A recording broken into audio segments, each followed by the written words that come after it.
Sanjay and say, gee, is he up to the task? That's not the way it works. Despite Cheney's insistence that he was... You know why he said he pronounced it SanDjay, don't you, Sanjay? His doctors, Cheney suffered another heart attack. His fourth. So it was there, it was chest discomfort, sufficient, so I thought I ought to check it out. This time, it came while the country was embroiled in the 2000 presidential recount. I could see him hiring a hunter to get him something like Trayvon Martin.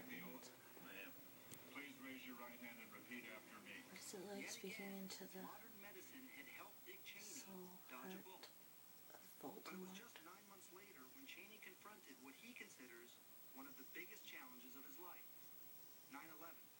With President Bush in Florida, Cheney was in a bunker under the White House helping make decisions, even given authority by the president to shoot down passenger airliners. I mean, as far as stress goes, and again, as a doctor, with your heart history, how worried were you about just your health in the midst of all this? Not at all. I didn't think about my health. I was thinking about the problem we were dealing with. But what Cheney didn't know was that his cardiologist, Jonathan Reiner, had received the results of a blood test that morning showing his potassium levels were dangerously high, a condition called hyperkalemia. Big concern. How big are we talking about? Potassium 6.9 can kill you. This is a huge problem. Yeah. I laid awake that night watching the replays of the towers come down and now thinking that, oh great, the vice president's going to die tonight of hyperkalemia. Another blood test the next day showed Cheney's potassium levels were normal. But this level of scrutiny over Dick Cheney's health is a reminder he is no ordinary patient, and caring for him often required extraordinary precautions.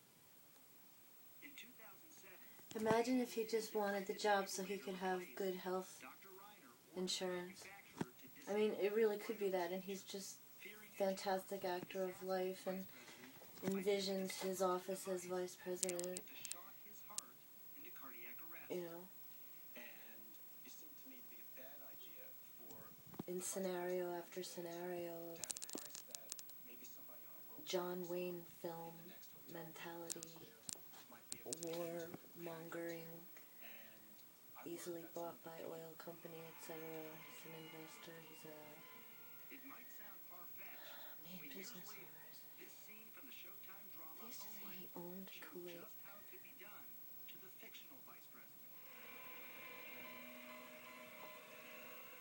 I'm killing you. What did you think when you watched that? Well, I was aware of the danger, if you will, that existed.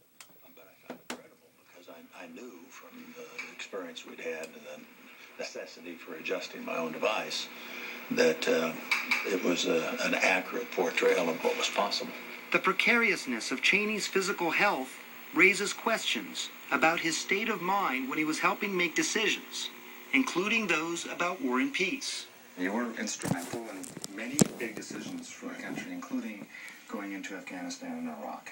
And terror surveillance program and enhanced interrogation. Terrorist surveillance programs, Did a lot. wiretapping, enhanced interrogation.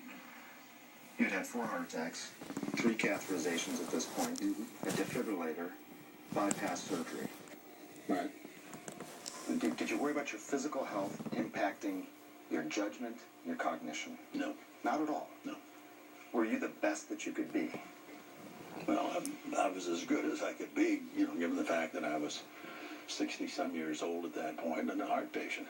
Cheney didn't want to acknowledge numerous studies that show a significant connection between severe heart disease and memory loss, depression, a decline in decision-making abilities, and impaired cognition, or that he could be one of the many patients vulnerable to these side effects. Did they talk at all about potential side effects, again, because of limited blood flow to the brain, on cognition, on judgment?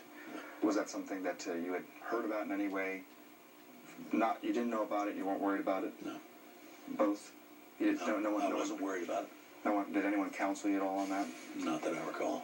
What about even things like depression? No. And that's all he wanted to say about that. But what Dick Cheney was eager to talk about was his transplant, detailed in his new book, Heart.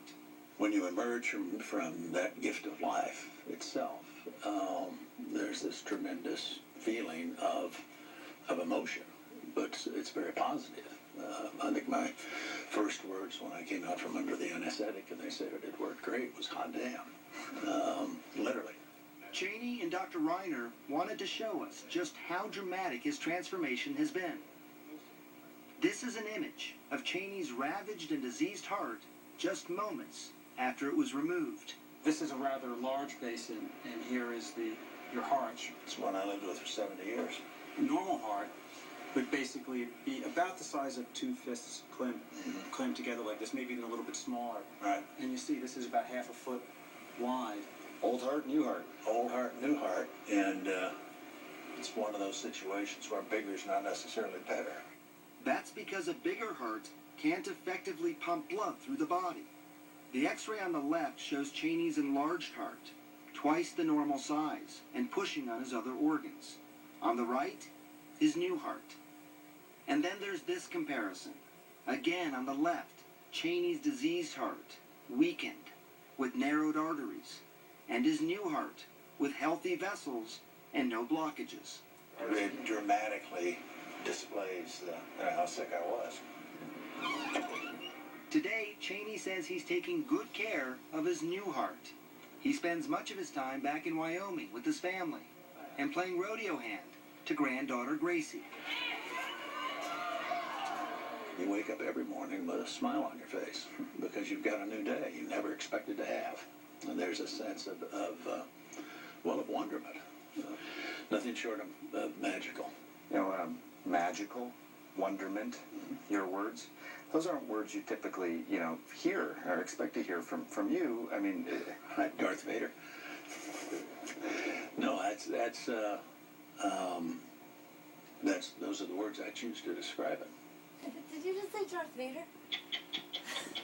Go to 60 Minutes I was going to say Overtime.com Voldemort meets Darth to hear Vader. what Sanjay Gupta says all heart patients can learn from Dick Cheney's survival story. Always a diplomat.